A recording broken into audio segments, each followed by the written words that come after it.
Deadpool is the definition of an anti-hero. He does protect the weak and has a certain sense of justice, even if it follows his own moral code. The thing is, when he is first transformed, he tries to take revenge in a violent, impulsive way, always using his characteristic sarcastic humor. In reality, that humor hides something much deeper behind his mask and his sarcasm. There is a man who struggles to accept his wounds and dares to face the challenge of integrating his suffering instead of letting it define him. Bored in the back of a taxi, Deadpool moves to the front seat to chat with the driver, Dopinder. Upon seeing a photo of a woman, Dopinder explains that he is in love with her, even though his cousin won her over. Deadpool encourages him to fight for true love so that life does not lose its flavor. Dopinder asks about his red suit, and Deadpool replies that it's for Christmas, even though it's April. He also mentions that he's searching for someone on his list of bad guys who disfigured his face. Then, Deadpool discovers he forgot his ammo bag and only has 12 bullets. He decides to make do with that, pays Dopinder with a clap of hands, and wishes him a Merry Christmas before getting off. Deadpool sits on the edge of an overpass and, while coloring a drawing of himself beating up a guy named Francis, he sees a caravan of vans passing by. He leaps onto one of them from above. Inside, he fights the men with humor and violence. The fight escalates as more vehicles join in. Deadpool uses a car lighter to burn one enemy, decapitates another, and a third crashes into a billboard, ending up wrecked. Despite the violence, Deadpool keeps joking as he dodges some thugs. His van is launched into the air, falls, and slides until it comes to a stop. Meanwhile, at Xavier's school for gifted youngsters, the X-Men's base, Colossus learns of the accident and, angry upon hearing that Deadpool is involved, heads to the scene accompanied by Negasonic Teenage Warhead, who is frustrated because she has tried to recruit Deadpool for the X-Men, only to have him act immaturely. At the scene of the collision, the thugs surround Deadpool's overturned van. He counts his 12 bullets and starts shooting at them. He takes a shot to the forearm, but thanks to his healing ability, the wound heals immediately. Deadpool fires 11 of his 12 bullets while cracking jokes and even dancing as 3 more thugs appear, and he has only 1 bullet left. He waits until they line up and takes them down with a single shot. The last injured thug pulls the bullet out of his forehead and attacks with knives, but Deadpool meets him with his swords and impales him, all while addressing us directly. Deadpool explains that this is a love story. 2 years ago, a pizza delivery guy named Jeremy tried to deliver an order to Merchant, who denied ever requesting it. With Wilson, the future Deadpool, appearing with a knife, he reveals that he was the one who placed the order because Jeremy had been harassing a girl named Megan. As a mercenary, Wade scares Jeremy until he promises to leave her alone, then departs with the pizza. Later, Wade assures Megan that Jeremy will not bother her again. She calls him her hero, but he replies that he is not, and never will be, just a bad guy who makes a living by beating up even worse people. Wade then visits the bar Hermana Margaret, a sort of job fair for mercenaries, returns an engraved card bearing the name Jeremy to the bartender Whistle, and tells him that Megan can keep the money. Just then, Vanessa enters. Wade thinks she's beautiful. Buck, a man in the bar, makes a rude comment and slaps her on the ass. Wade tries to intervene, but Vanessa handles the situation on her own, making it clear that she can defend herself. Wade is impressed, and then he discovers that she is a lady of the night. They sarcastically compare their difficult childhoods. Both were abandoned by their parents and mistreated by relatives. This is where we can begin our analysis of Wade. I want to clarify that, given the few details we know about his past, I'll base my psychological narrative on the scant clues mentioned, taking the liberty to make some interpretations. Now that we know Wade apparently had a traumatic childhood full of abuse and neglect, we can't understand why he uses humor so much, even if it doesn't seem like it. Humor often serves as a defense mechanism when facing stressful or painful situations. It's a way to escape harsh realities, to color the darkness. For Wade, turning his traumas into comedy is a means of survival. It helps divert tension and hide the fact that deep down he feels broken and vulnerable. Wade doesn't want to be seen as a victim. He rejects pitying looks or being treated as if he were damaged.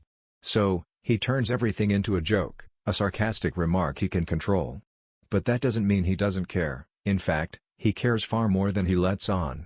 It's just that when anxiety or fear creeps in, it's easier to use humor than to let the pain crush you. Wade and Vanessa hit it off. He pays $275 for 48 minutes of her time.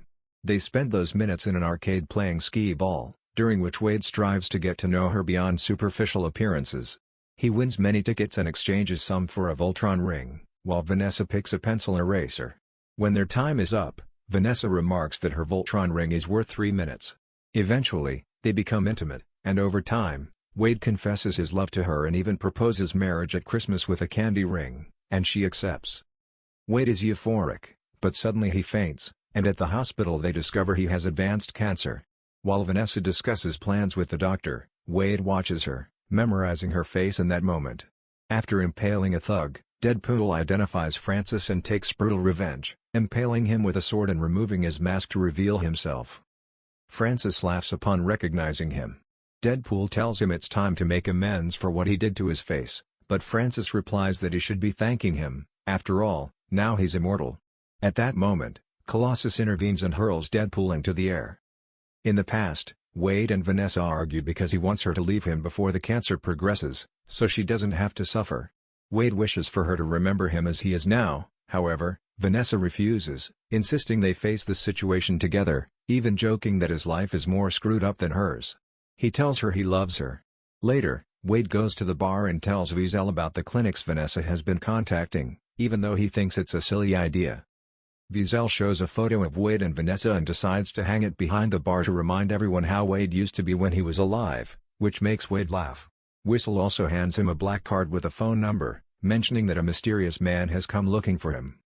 Wade sits down with this mysterious man, a recruiter who knows everything about him, his time in the Special Forces, how he now protects the weak, and even about his terminal cancer.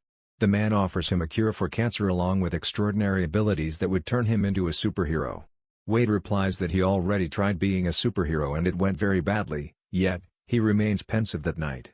While Vanessa sleeps, Wade packs and gazes at her one last time, thinking aloud that he's leaving her so she won't have to watch him die. Then, in the present, he calls the recruiter. Colossus explains to Deadpool that he and Negasonic Teenage Warhead have come to stop both him and Francis, and he insists that Deadpool stop using his powers uncontrollably, act like a hero, and join the X-Men. Deadpool despises the X-Men, calling them nerds who follow the law, and rejects the offer, even as Francis flees in fury during the argument. Deadpool tries to hit Colossus but only ends up injuring himself. Colossus handcuffs him and drags him along, but Deadpool cuts off his own hand to free himself, leaping onto a garbage truck on the highway and leaving Colossus with an amputated hand while making an obscene gesture. Deadpool falls into the truck and remarks that he's hit rock bottom, saying that the worst moments in life usually come from one bad decision. But before we learn what that decision was, let's continue with the analysis. After his difficult, traumatic, and tumultuous childhood, it seems that Wade developed a strong need to protect others, especially those who, like him, felt weak and defenseless as children. This protective instinct was probably one of the factors that led him to join the Special Forces, where he may have seen an opportunity to fight injustice and become the hero he needed as a kid. At first, it appeared to be the perfect way to channel his rage and desire to do good, but reality turned out to be much more complex. According to several sources I researched, Wade was dishonorably discharged from the Special Forces for disobeying an order that conflicted with his moral principles. With this background, we understand why, when the recruiter offered him the chance to become a superhero, Wade sarcastically replied that he had already tried being a hero and it ended in disaster. After that dishonorable discharge, which in the military is practically a life sentence, Wade probably felt lost and disappointed. He had tried to fight for good, but the rigid rules and blind obedience clashed with his sense of justice. So he decided to become an independent mercenary, someone who still defended the weak, but now on his own terms, without rules, without ties, and with no one telling him how to act. This also seems to explain his complicated relationship with the X-Men. To him, the X-Men might represent something akin to the Special Forces that disappointed him, a group that talks about justice and high ideals but expects obedience and conformity. In his experience, that kind of structure is more stifling than liberating, promoting an idealistic heroism that, for him at least, never worked. Moreover, while the X-Men had time to accept and integrate their mutations into their lives, something they grew up with, Wade's transformation was neither gradual nor something he could slowly adjust to. His life was completely torn apart and turned into a chaos he never asked for. In the past, Wade is carried on a stretcher into a grimy medical facility. The recruiter meets him, and Wade asks him to take care of him so that he can, in turn, take care of someone else, referring to Vanessa. They tie him to a bed, and then Francis appears, introducing himself as Ajax. He explains that they are a part of a private program that creates superhumans and warns Wade that it will hurt. Deadpool keeps joking, irritating Angel Dust, Ajax's assistant, who, in a bizarre moment, bites an unlit match. Ajax explains that the mutant serum needs the adrenaline from stress to activate, so Wade will be tortured until his mutation awakens or he dies. Then the brutal tortures begin. They douse him, submerge him, electrocute him, and lock him in a coffin filled with ice-cold water. Wade is gagged and injected with a serum to activate any mutant DNA he might have, while Angel Dust, also a former patient, gains abilities. She becomes incredibly strong, her reflexes become lightning fast, and she doesn't feel pain because her nerves are burned. Wade tries to speak, Angel Dust removes his gag, and he sarcastically thanks her while mocking Ajax for something lodged between his teeth.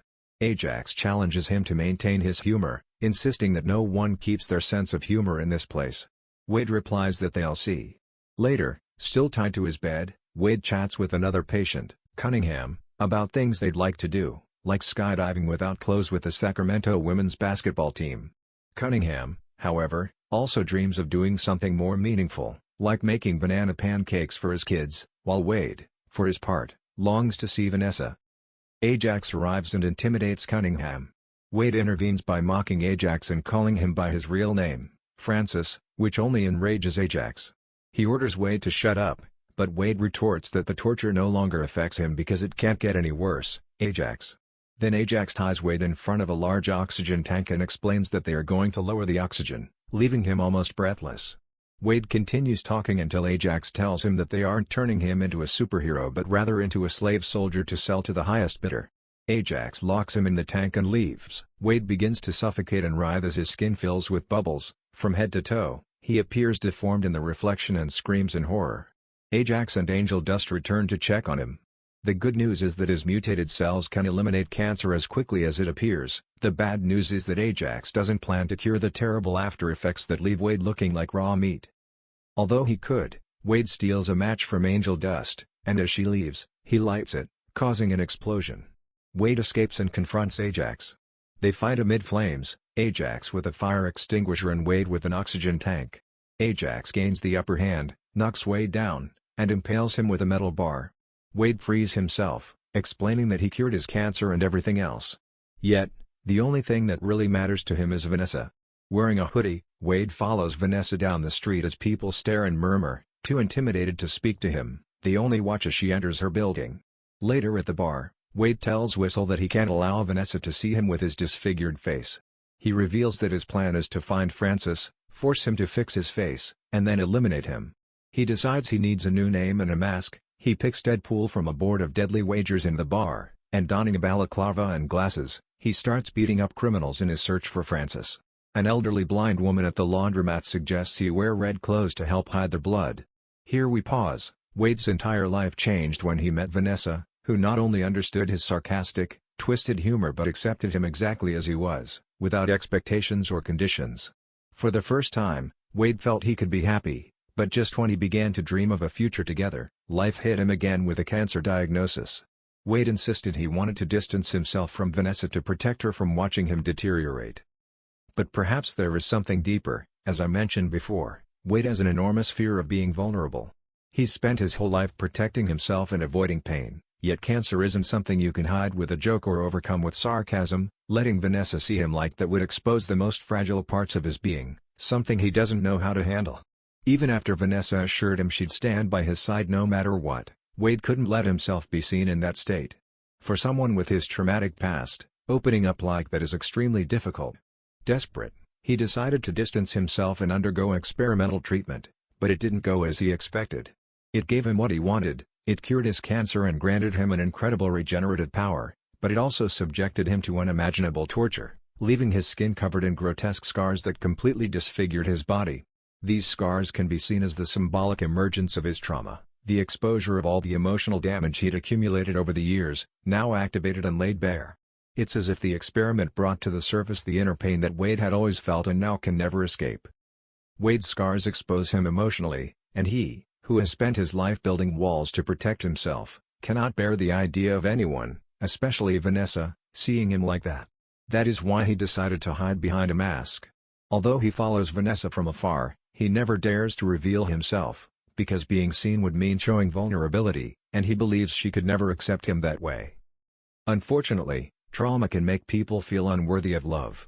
It's common for those who have experienced abuse, neglect, or rejection to develop feelings of shame or guilt, believing they are damaged or broken, and to feel deep inadequacy or unworthiness of love. This also makes them fear opening up emotionally, for they worry that if someone saw their inner wounds, they would reject them. So, Wade creates a red suit and attacks an underground fighting ring in search of Francis. As the suit muffles his voice, he even makes another one. In this way, he becomes the Deadpool we know, confronting and taking down more villains. Finally, Deadpool locates the recruiter, who tries to escape, but Deadpool captures him. The recruiter claims he knows where Francis is, but Deadpool tortures him anyway. Later, Deadpool takes a taxi with Dopinder, then comes a collision, the arrival of Colossus, and Deadpool's fall onto a garbage truck. The truck drops him off at his home, where he lives with the elderly blind woman from the laundromat. Irritated, Deadpool recounts that Francis escaped and that he is the only one who can fix his face so that Vanessa will accept him again. He advises that he find her and tell her the truth, reminding him that appearances aren't everything.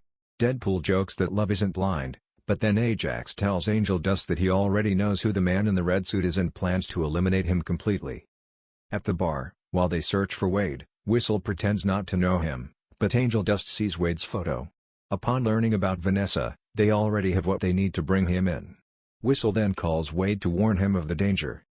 The mission to find Francis becomes an obsession for Wade. He believes that regaining his old appearance will make him worthy of Vanessa's love, not realizing that trauma cannot be cured with a simple superficial change. Vanessa never demanded that he be perfect or worried about his looks. Even when they were facing cancer, she wanted to be with him because she loved him for who he was. But trauma distorts that reality, and Wade cannot see past his fears. This obsession has consumed him and driven him to act destructively without regard for the consequences. He doesn't care about the chaos he leaves behind as long as it brings him closer to Francis, and in trying to protect Vanessa, he ended up hurting her and putting her in danger. Unprocessed pain can eventually affect those we love the most. Wade and Wiesel go to a strip club where Vanessa works as a waitress. Wade tries to approach her but gets so nervous that he hides in the bathroom. Meanwhile, the manager tells Vanessa that someone is looking for her outside in an alley. In the rain, Ajax confronts her and tells her that it's all Wade's fault, and Angel Dust knocks her out. Wade discovers that Vanessa has left. He only finds her purse in the alley, which enrages him. He returns home and asks Wiesel and anyone available to help him pack every weapon he can muster. Ajax sends him a message to meet at a scrapyard at noon. Dressed in his red suit and loaded with arms, Deadpool says goodbye to her, telling her he loves her. Wiesel decides not to accompany him because she doesn't want to. At the scrapyard, Ajax and Angel Dust have Vanessa. After removing the tape from her mouth, she insults Ajax, who retorts that he talks as much as Wade does. Vanessa then declares they were mistaken because her ex-boyfriend is dead. Ajax replies that he may seem dead, but he always comes back like a cockroach. Deadpool seeks help from Negasonic and Colossus at the X-Men mansion to capture Ajax, who has escaped. Thanks to them, they ride Dopinder's taxi to the scrapyard. Colossus only agreed to help, and along the way, Deadpool discovers that Dopinder has captured his cousin on his own initiative and stashed him in the trunk, seeking revenge out of love. Although Deadpool pretends to disapprove in front of Colossus, he secretly tells Dopinder he's proud of him. Upon arrival, Deadpool realizes he forgot his bag of weapons in the taxi. Without his arsenal, he must fight alone, relying solely on his swords and every ounce of his effort. As for the physical and emotional transformation of Wade, Francis, or Ajax, can be seen symbolically as the embodiment of the trauma's source. Deadpool realized he needed help and found it in Colossus and Negasonic, two people who have already shown they're willing to support him. They represent his support network, something essential when facing intense emotional pain. Sometimes, all we need is a friend or someone close who offers a hug or simply is there without judging or trying to fix everything, just supporting us. Sharing our emotions with someone who cares helps us process our experiences and reminds us that we are not alone. Knowing someone's got your back can give you the strength to move forward. Now, Deadpool has that support network and is willing to fight with everything he's got against the source of his pain, a key step in being able to face it. Ajax, Angel Dust, and his men arrive armed. Angel Dust strikes Colossus and sends him flying.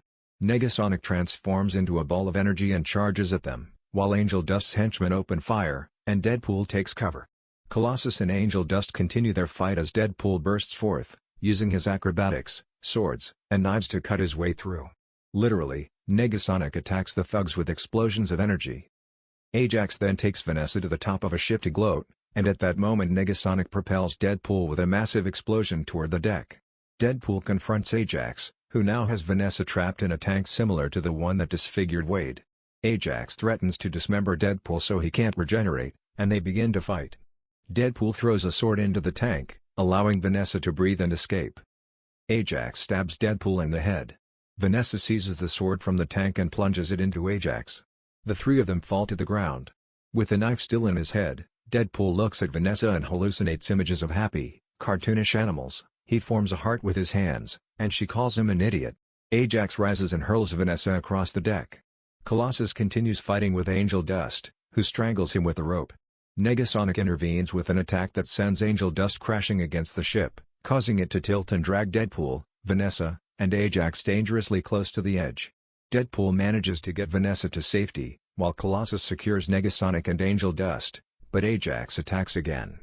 Deadpool strikes him, demanding he fix his face, but Ajax laughs and declares it impossible. Just before Deadpool is about to fire at Ajax, Colossus steps in and gives him a sermon about what it means to be a hero, remarking that sometimes all it takes is a few key moments, like sacrificing yourself or forgiving an enemy. Impatient, Deadpool shoots Ajax, causing Colossus to vomit. Deadpool then remarks that Ajax was taking too long, adding that if being a superhero means letting psychopaths live, maybe he shouldn't be one after all.